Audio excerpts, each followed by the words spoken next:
সুতরাং মহান রব্বুল আলামিন আল্লাহ পাক আল্লাহ তাআলা তিনি পবিত্র কোরআনুল কারীমের মধ্যে তার আগের আয়াতে তিনি জানিয়ে দিয়েছেন, রাসূলকে সম্বোধন করে বলছে, রাসূল আপনি বলুন, আপনি বলুন, ইয়া ইবাদি, হে আমার বান্দা, আল্লাযীনা আসরাফু আলা আনফুসিহিম লা তাকনাতু মির রাহমাতিল্লাহ। রাসূল আপনি বলুন, ইয়া ইবাদি, হে আমার বান্দা, আল্লাযীনা আসরাফু আলা আনফুসিহিম, হে আমার বান্দারা, তোমরা যারা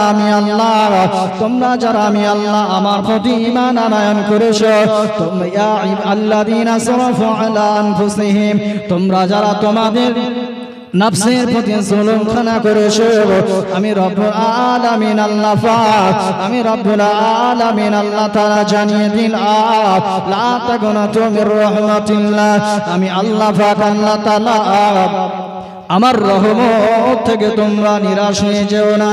আল্লাহ পাক যে আগের আয়াতে বলেছে, কুল বলো, ইয়া ইবাদি, হে আমার বান্দা, হে আমার বান্দা। বান্দা শব্দ হলো ফার্সি ভাষা, যার বাংলা মানে হলো ইয়া ইবাদি, বান্দা, আমার বান্দার বাংলা মানে হলো চাকর। আল্লাহ পাক ডেকে বললেন, ইয়া ইবাদি, হে আমার চাকর, আল্লাযীনা আসরাফু, যারা পৃথিবীর জমিনে তোমাদের নফসের প্রতি জুলুম করেছো, লা তাকনাতু মির রাহমাতিল্লাহ, তোমরা আল্লাহ পাকের রহমত থেকে নিরাশ কানা হয়ে যেও না। পৃথিবীর জমিনে যে ব্যক্তিটা দাড়িটা কামিয়ে ফেলল, দাড়িটা ফেলে দিল, আল্লাহ পাকের মসজিদে আযান হয়ে গেল, আল্লাহ পাকে ঘরে থেকে গেল না, আল্লাহ নবীর সুন্নাতকে জারি করল না, ওই ব্যক্তিটা আর যাই হোক চাকর কি আল্লাহর হতে পারে? আল্লাহ চাকর হতে পারে না। চাকর তো ওই ব্যক্তিকে বলা হয় যে ব্যক্তিটা মালিকের আন্ডারে থেকে, মালিকের অধীনে থেকে, মালিকের সমস্ত কথাগুলো মান্যতা দিয়েছে, মালিকের কথাগুলো মান্যতা দিয়ে তার কথা মতো জীবন যাপন করেছে, ওই ব্যক্তিটা হলো চাকর। পৃথিবীর জমিনে যে ব্যক্তিটা আল্লাহ পাককে মেনে নিল না, আল্লাহ রাসূলের আনুগত্য করল না, ওই ব্যক্তিটা আর যাই হোক ওই ব্যক্তিটা চাকর বলে দাবি করতে পারে না। কিন্তু আল্লাহ পাক রব্বুল আলামিন তাদেরকে বলেছেন, যারা পৃথিবীর জমিনে আল্লাহ পাকের ইবাদত করে, উপাসনা করে, আবার মাঝে মাঝে ভুল করে ফেলে, আল্লাহ পাক তাদের জন্য বললেন, আল্লাযীনা আসরাফু, যারা পৃথিবীর জমিনে ভুল কাজ করো, নফসের প্রতি জুলুম করো, লা তাকনাতু মির রাহমাতিল্লাহ, আল্লাহ পাকের রহমত থেকে নিরাশ হয়ে যেও না। আবার আল্লাহ পাক আল্লাহ তাআলা তোমাদিগকে ক্ষমা করে দেবে। পৃথিবীর জমিনে আমার আল্লাহ পাক নবীকে সম্বোধন করে বললেন, নবী আপনি বলুন, ইন কুনতুম তুহিব্বুনাল্লাহ, আমি আল্লাহ আমার যদি ভালোবাসা অর্জন করতে চাই, আমার মহব্বত খানা যদি অর্জন করতে চাই, ফাত্তাবিউনি, নবী আপনাকে যেন অনুসরণ করে, আপনাকে যেন অনুকরণ করে, তাহলে আমি আল্লাহ পাক আমার মহব্বত খানা অর্জন করবে, আমার ভালোবাসা খানা অর্জন করবে।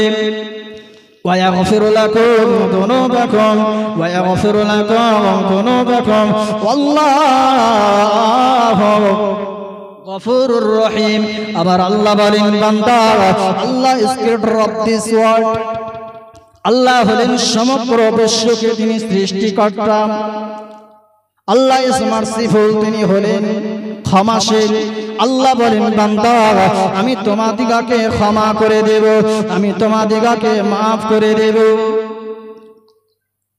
পৃথিবীর জমিনে যারা আল্লাহকে আল্লাহ বলে স্বীকৃতি দেবে, যারা নবীকে নবী বলে স্বীকৃতি দেবে, নবী মুহাম্মদ রাসূলুল্লাহর বিধান অনুযায়ী যারা জীবন যাপন করবে, আমার আল্লাহ পাক, আমার আল্লাহ তাআলা তাদেরকে যেন ডেকে ডেকে ডেকে ডেকে বললেন, পৃথিবীর মুসলমানেরা তোমরা শুনে রেখে দাও, জেনে রেখে দাও, জেনে রেখে দাও, ইন্নাল ইনসানা লাফি খুসর, तमाम বিশ্বে যত মুসলমান আছে, যত মুসলমান নরনারী আছে, সবাই তো ক্ষতির মধ্যে নিমজ্জিত।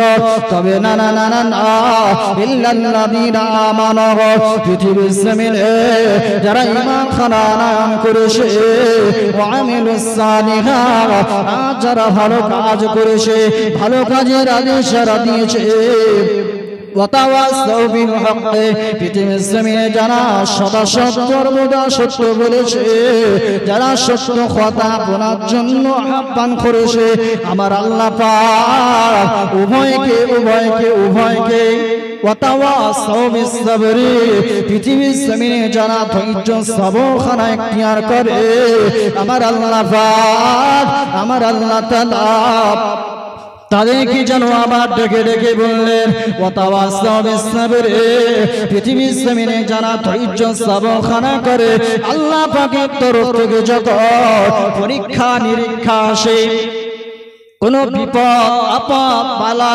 মুসিবত যখন বান্দার প্রতি এসে যায়, ওই বান্দাটা যখন ধৈর্য সবরখানা ইখতিয়ার খানা করে, আমার আল্লাহ পাক ঘোষণা দিয়ে দিলেন, ইন্নাল্লাযীনা আমানু, পৃথিবীর জমিনে যারা ঈমান আনে, ওয়া আমিলুস সালিহাত, যারা ভালো কাজগুলো করে, ওয়া আমিলুস সালিহাত, যারা ভালো কাজগুলো করে, আমার আল্লাহ পাক তাদের জন্য তো ঘোষণা রেখেছে, কানাত লাহুম জান্নাতুল ফিরদাউসি নুজুলা, আমার আল্লাহ পাক তাদের জন্য নিযুক্ত করে দেবে, নিযুক্ত করে দেবে আল্লাহ পাকের দয়ার জান্নাত, জান্নাতুল ফিরদাউস। জোরে বলেন সুবহানাল্লাহ।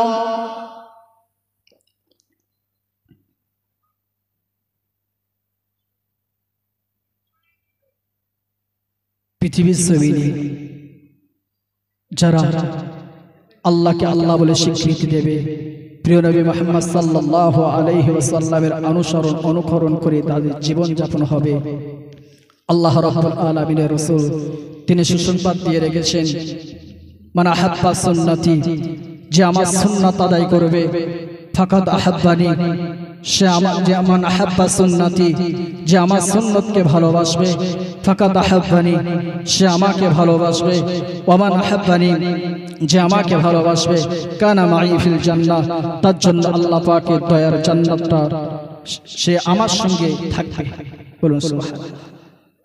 শুধু এটাই নয়, আল্লাহ রাসূল সাল্লাল্লাহু আলাইহি ওয়াসাল্লাম বলেছেন, মান তাশাব্বাহা বিকওমিন ফাহুয়া মিনহুম, আল্লাহ রাসূল বললেন, যে ব্যক্তি যে জাতি যে কওমের অনুসরণ অনুকরণ করবে, আমি রাসূলুল্লাহ সাল্লাল্লাহু আলাইহি ওয়াসাল্লাম আমি তোমাদিগকে জানিয়ে দিলাম, ওই ব্যক্তির সাথে তোমাদের হাসর নাসর হবে। মহান রব্বুল আলামিন আল্লাহ পাক কত মানুষকে তিনি হাসপাতালের বেডে ফেলে রেখেছেন, কিন্তু আমাদের শরীরটাকে সুস্থ রেখেছেন, এখনো পর্যন্ত আমরা চলাফেরা করতে পারছি, কিন্তু আমরা আমাদের এই সুস্থ শরীর দিয়ে আল্লাহ পাকের ঘর মসজিদের দিকে এখনো পর্যন্ত আমরা যেতে পারি না। দুর্ভাগ্য মুসলমান, আজ আমাদের প্রতি অত্যাচার হয়, আজ আমাদের প্রতি জুলুম হয়।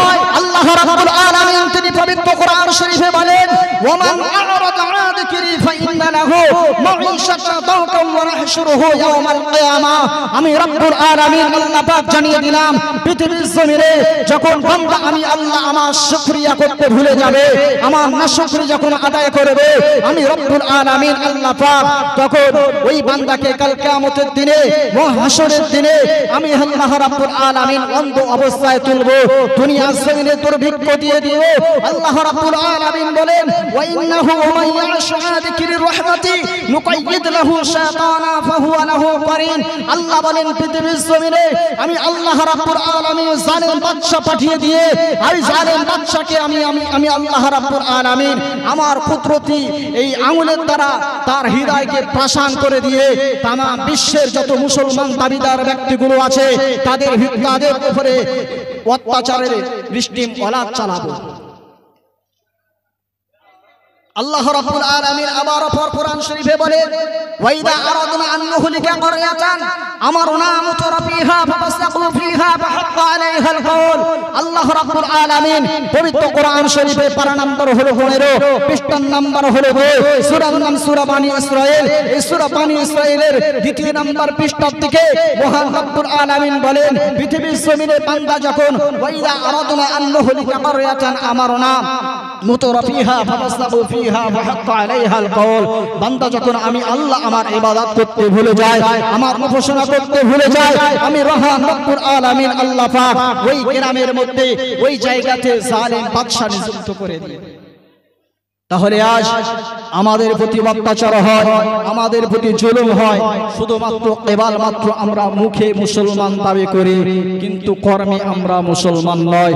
ওই জন্য মহান রব্বুল আলামিন আল্লাহ পাক পবিত্র কোরআন শরীফে বলেন ইয়া আইয়ুহাল্লাযীনা আমানু, হে ঈমানদারেরা, আমানুত্তাকুল্লাহ, আমি আল্লাহ তোমরা আমাকে ভয় করো, হাক্কা তুকাতিহি, ভয়টা করার মতো করো, ওয়ালা তামুতুন্না, মৃত্যুবরণ করো না, ইল্লা ওয়া আনতুম মুসলিমুন, যতক্ষণ না পর্যন্ত তোমরা মুসলমান না হতে পারো। আপনি বলবেন, প্রশ্ন করবেন, আল্লাহ পাক পবিত্র কোরআন শরীফে যখন ডাকলেন বান্দাদিগকে ডেকেছি ইয়া আইয়ুহাল্লাযীনা আমানু, তাহলে ঈমানদার কারা আর মুসলমান কারা? আল্লাহ বললেন ঈমানদারেরা তোমরা মুসলমান হও। তাহলে আমরা কি ঈমান এনেছি মানে কি আমরা কি মুসলমান নয়? কখনো না। মুসলমান হতে গেলে যে কার্যকলাপগুলো আমাদেরকে করা লাগবে সেগুলো আজ পর্যন্ত আমরা করিনি। আমরা ঈমান এনেছি আল্লাহ রাব্বুল আলামিনের প্রতি, ঈমান এনেছি, আমরা পড়েছি আমানতু বিল্লাহি ওয়া মালাইকাতিহি ওয়া কুতুবিহি ওয়া রাসূলিহি ওয়াল ইয়াউমিল আখির ওয়াল কদরি খাইরিহি ওয়া শাররিহি মিনাল্লাহি তাআলা। ঈমান এনেছি আল্লাহর প্রতি, ঈমান এনেছি ফেরেশতাদের প্রতি, ঈমান এনেছি যত পয়গম্বর এসেছে, যত নবীগণ এসেছে তাদের প্রতি ঈমান আনয়ন করেছি। ওয়া রাসূলিহি ওয়াল ইয়াউমিল আখির, আখিরাতের প্রতি বিশ্বাস স্থাপন করেছি। তাই আমরা ঈমান এনেছি। ঈমান মানে হলো বিশ্বাস স্থাপন করার নাম। মুসলমান তাদেরকে বলা হয় যারা আল্লাহ রাব্বুল আলামিনকে বিশ্বাস করে, আখিরাতকে বিশ্বাস করে, সমস্ত কিছু বিশ্বাস করার পরে, ফেরেশতাগণের প্রতি বিশ্বাস স্থাপন করার পরে যারা পৃথিবীর জমিনে আল্লাহ পাকের প্রতিষ্ঠিত নামাজ যে মহান রাব্বুল আলামিন ঘোষণা করেছে তোমরা প্রতিষ্ঠিত করো নামাজকে, তোমরা যে নামাজকে কায়েম করো, এই নামাজকে আমরা কায়েম করার কারণে আমরা প্রকৃতপক্ষে মুসলমান হব। আল্লাহ পাকের পরিপূর্ণ বিধানগুলোকে আমরা মান্যতা দিয়ে যদি চলন ফিলন করতে পারি তাহলে আমরা মুসলমান হব। এই মুসলমান হতে হলে পৃথিবীর জমিনে আমাদেরকে করণীয় কি? পৃথিবীর জমিনে আমাদের করণীয় কি? মুসলমান হতে গেলে শুধু এমনি এমনি মুসলমান হওয়া যায় না। মুসলমান হতে গেলে সর্বপ্রথম আমাদের ভিতরে শিক্ষা থাকা লাগবে যে আমরা কিভাবে মুসলমান হব, কিভাবে আল্লাহ পাকের নৈকট্য লাভ করব। মহান রাব্বুল আলামিনের নৈকট্য যদি লাভ করতে হয়, আল্লাহ রাব্বুল আলামিন বলেন ইন্নামা ইয়াখশাল্লাহা মিন ইবাদিহিল উলামা। পৃথিবীর জমিনে যারা আল্লাহ রাব্বুল আলামিনের নৈকট্য অর্জন করেছে, বেশি যারা ভয় করে মহান রাব্বুল আলামিনের, তারাই হলো আলেম উলামাগণ। তাই আমাদেরকে শিক্ষা অর্জন করতে হবে। আলেম হতে বলছি না, হাফেজ হতে বলছি না, কারি হতে বলছি না, মুফতি হতে বলছি না। শুধুমাত্র কেবলমাত্র আপনার সন্তানকে বক্তব্য দিয়ে শুধুমাত্র আল্লাহ পাকের কোরআনকে সহিভাবে যে পড়তে পারবে, এইটাই আপনার এই প্রথাটা আপনারা চালু করুন। নচেত আপনার মতন পিতাগুলো, আপনাদের মতন মাতাগুলো আল্লাহ পাকের জাহান্নামায় যাবে, এটা নিশ্চিত। সেদিন সন্তান কাল কিয়ামতের দিনে, মহাশরের দিনে পিতা মাতার জন্য বলবে আল্লাহ আমরা পৃথিবীর জমিনে নামাজকে প্রতিষ্ঠিত করতে পারি নাই, আমরা রোজা রাখতে পারি নাই, কারণ আল্লাহ আপনার প্রতি প্রতি আমাদের বিশ্বাস স্থাপন খুব একটা ভালো ছিল না। আপনার নবীকে আমরা চিনতে পারি নাই। কেন চিনতে পারোনি? ওই সময় সন্তান নালিশ করে বলবে আমাদের ভিতরে কোনো দ্বীনি ইলম ছিল না, আল্লাহ রাসূল সম্পর্কে ধারণা ছিল না। এই আল্লাহ রাসূল সম্পর্কে ধারণা না থাকার কারণে আমরা নামাজ থেকে গাফেল ছিলাম, আমরা রোজা থেকে গাফেল ছিলাম, আমরা দ্বীনি প্রতিষ্ঠানকে করতে গিয়ে গড়ি নাই, আমরা সেই সমস্ত কাজগুলো করতে পারি নাই। আল্লাহ আমার পিছনে হাত রয়েছে আমার পিতামাতার, আল্লাহ এতে আমার কিছু করার নাই।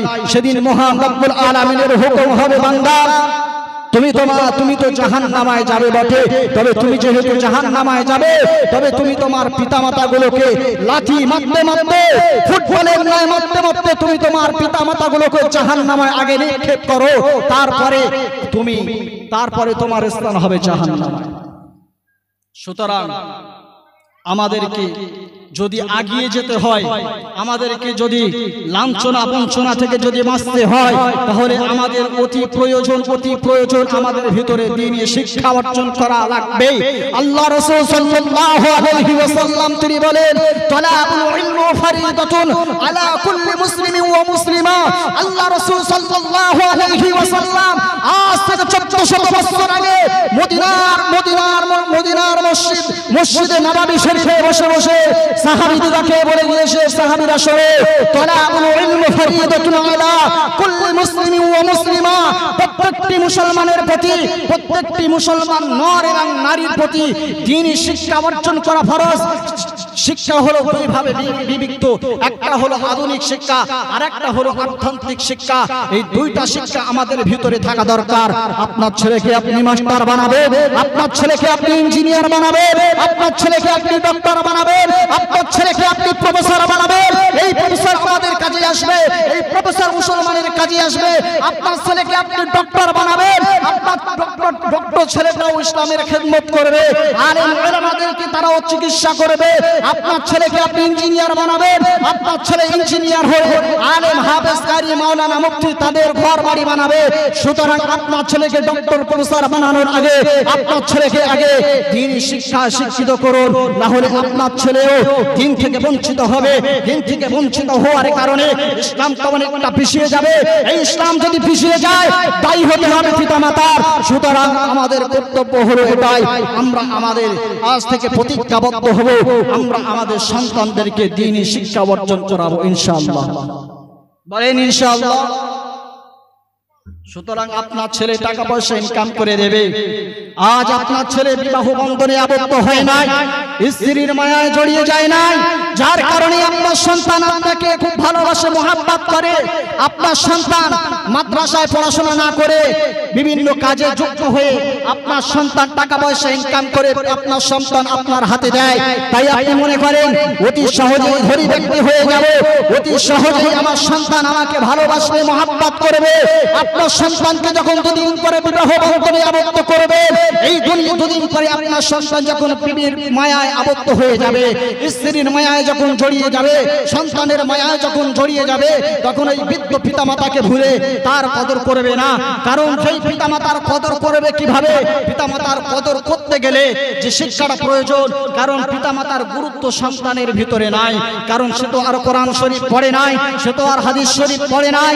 সুতরাং আজ এই জলসা মাহফিল থেকে আপনারা এই কথাগুলো কানে নিয়ে কাল কিংবা রাত 12টার পরে বালিশে গিয়ে মাথা দিয়ে একটু চিন্তা ভাবনা করবেন যে জলসা অনেক শুনেছি, জীবনী অনেক শুনেছি, কিচ্ছা কাহিনী অনেক শুনেছি, কোরআন থেকে অনেক তাফসীর শুনেছি, অনেক আলেম হাফেজের মুখে অনেক বক্তব্য শুনেছি, খুব ভালো ভালো বক্তব্য আপনারা শুনেছেন, আমিও জানি অবশ্যই আপনারা অনেক ভালো ভালো দামি দামি বক্তার ওয়াজ নসিহত শুনেন, আপনাদের জ্ঞানও ভালো আছে। তবে এতটুকু বলবো, আপনার সন্তানকে আপনি দ্বীনি শিক্ষায় শিক্ষিত করুন, না হলে এই সন্তানকে দ্বীনি শিক্ষায় না শিক্ষিত না করার কারণে আপনার আখিরাতটা নষ্ট হয়ে যাবে। আল্লাহ রাব্বুল আলামিন বলে, বান্দা শোনো, ইয়া আইয়ুহাল্লাযীনা আমানু, হে পৃথিবীর ঈমানদারেরা, কু আনফুসাকুম, তুমি বাঁচো, ওয়া আহলিকুম নারা, এবং তোমরা তোমাদের আহলে বর্গদিগকে বাঁচাও। আল্লাহ রাব্বুল আলামিন আপনি বলবেন, আমি পিতা হিসাবে নামাজ পড়ি, আমি রোজা করি, আমি হজ করি, আমি যাকাত দিই, কিংবা আমি সমস্ত কিছু করি ইসলামের জন্য, কিন্তু আমার সন্তানটা তো নামাজ পড়ে না, আমার সন্তানটা হজ করে না, যাকাত দেয় না, আমার সন্তানটা দিন থেকে গাফেল হয়ে আছে। কেন গাফেল হয়ে আছে একটাবার ফিকির করে চিন্তা করে। আল্লাহ পাকের ভয় কি তার ভিতরে আদৌ আছে নাকি? আল্লাহ পাকের ভয় কি তার ভিতরে আদৌ আছে? আমরা পিতা হিসাবে যে দায়িত্বগুলো পালন করার দরকার সেই দায়িত্বগুলো কি আমরা পালন করেছি? হযরত ওমর ফারুক রাদিয়াল্লাহু তাআলা আনহু দরবারে একজন সাহাবী এসে বললেন, নালিশ করলেন, আমিরুল মুমিনিন খলিফাতুল মুসলিমিন শুনে রেখে, আমার সন্তান আমার বিরোধিতা অবলম্বন করে, আমার সন্তান আমাকে মেনে চলে না। হযরত ওমর ফারুক রাদিয়াল্লাহু তাআলা আনহু দরবারে ওই সময় সন্তানটা নালিশ করে বলেন যে আমিরুল মুমিনিন খলিফাতুল মুসলিমিন, আমি আমার পিতামাতার অবাধ্য আচরণ করি ঠিকই, কিন্তু আমার পিতামাতা হিসাবে আমার প্রতি আমার পিতামাতার কি কোনো কর্তব্য কোনো দায়িত্ব কি ছিল না? আমিরুল মুমিনিন খলিফাতুল মুসলিমিন বললেন যে অবশ্যই আছে। সন্তান বড় হলে সন্তানকে বিবাহ বন্ধনে আবদ্ধ করে দেওয়া,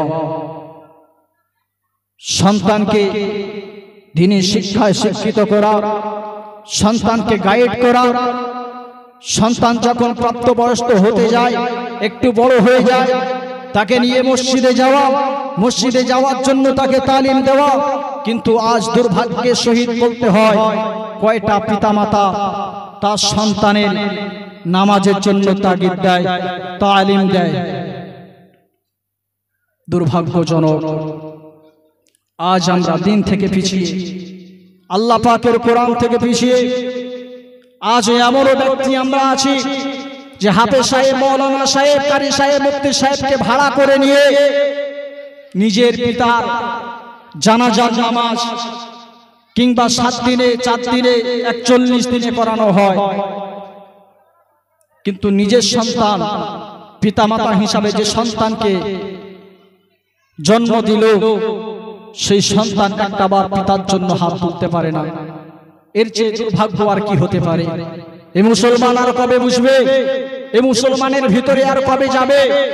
এখনো কি চিন্তা ফিকির হয় না? চিন্তা করুন, ফিকির করুন, ভাবুন, এখনো সময় আছে। আপনার ছোট ছোট সন্তান দিগকে আগে মুক্তব্যে কোরআন শরীফের প্রাথমিক জ্ঞানটা অর্জন করান। দ্বিতীয়ত ইসলামের বিধান, আহকাম, আরকান কি আছে সেগুলো আপনারা দেন তাদের ভিতরে। আমি থাকি হুগলি জেলায়, আমি একটা মসজিদে পেশ ইমাম, জুমা মসজিদের পেশ ইমাম।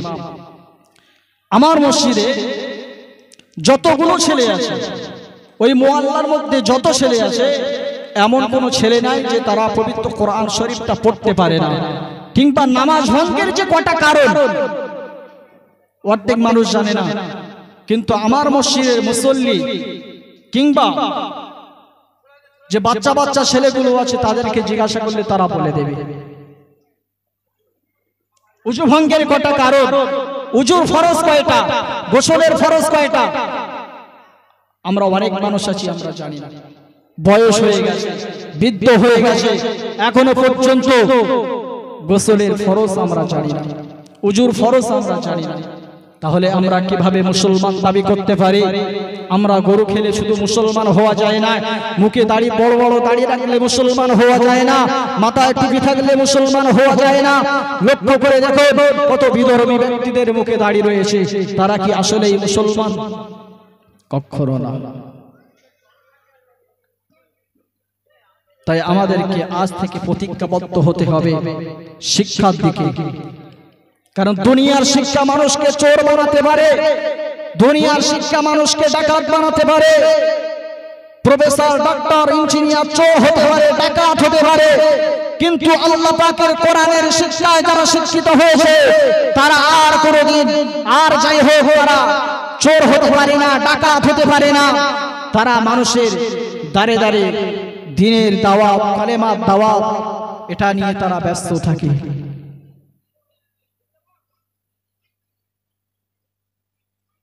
মহান রব্বুল আলামিন আল্লাহ পাক এই জন্য মানুষদেরকে বিধান দিয়ে দিয়েছে যে আমি আল্লাহ রাব্বুল আলামিন পবিত্র কোরআন শরীফটা তোমাদের কাছে নাযিল করেছি হুদাল লিন-নাস ওয়া বাইয়িনাতিন মিনাল হুদা ওয়াল ফুরকান। যে কোরআন শরীফটা আমাদের কাছে হেদায়েতের জন্য আসলো, সে কোরআন শরীফটাই তো আমরা পড়তে পারি না। আমরা যখন নামাজ যখন পড়ি, এই নামাজ পড়ার সময় আমরা আদৌ কি বলি আমরা নিজে জানি না।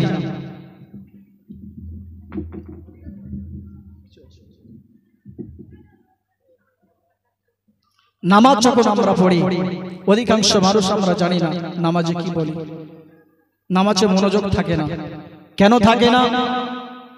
আমরা যদি বাংলা কোরআন শরীফটা একবার খুলে দেখে আলহামদুলিল্লাহি রাব্বিল আলামিন, আলহামদুলিল্লাহি রাব্বিল আলামিনের মানেটা কি আছে একটা বার যদি আমরা দেখতাম, যখন স্মরণ করে করে যখন পড়তাম, তখন আর যাই হোক আমরা ভুলে যেতাম না।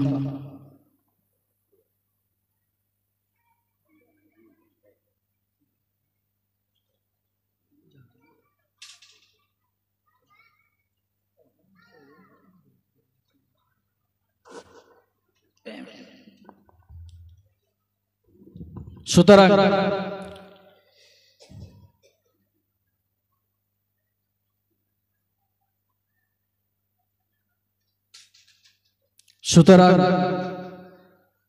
আপনারা খুব ভালোই একটা উদ্যোগ নিয়েছেন, প্রতি বছরই নেবেন ইনশাআল্লাহ। সাথে সাথে আপনাদের এখানে মাদ্রাসা কিংবা মসজিদ কিংবা মক্তব আছে কিনা আমি জানি না। যদি নাই থাকে তাহলে আপনারা আপনাদের গ্রামে যদি কোনো পরিচিত আলেম কিংবা হাফেজ সাহেব যদি থাকে, আপনারা আপনাদের সন্তান দিগকে কমসে কম পবিত্র কোরআন শরীফের শিক্ষাটা দেন। আমি বিভিন্ন জায়গায় যেখানে জলসা মাহফিল করতে যাই, আগে প্রথম পবিত্র কোরআন শরীফের একটা আয়াত আল্লাহ রাব্বুল আলামিন যেটা নাযিল করেছিলেন, যেটা রাসূলকে বলেছিলেন রাসূল আপনি পড়ুন, ইকরা পড়ুন, এটাই মহান রব্বুল আলামিন আল্লাহ পাক প্রথম প্রিয় নবীর প্রতি নাযিল করেছিলেন। আগে আমাদেরকে পড়তে হবে, জানতে হবে, শিখতে হবে। যদি না আমরা পড়ি, যদি না আমরা শিক্ষা অর্জন করি, তাহলে এই দিন থেকে আমরা গাফেল হয়ে যাব। আর আমরা যখন দিন থেকে গাফেল হয়ে যাব, অবশ্যই আমাদের জন্য জাহান্নাম নিশ্চিত নিশ্চিত নিশ্চিত।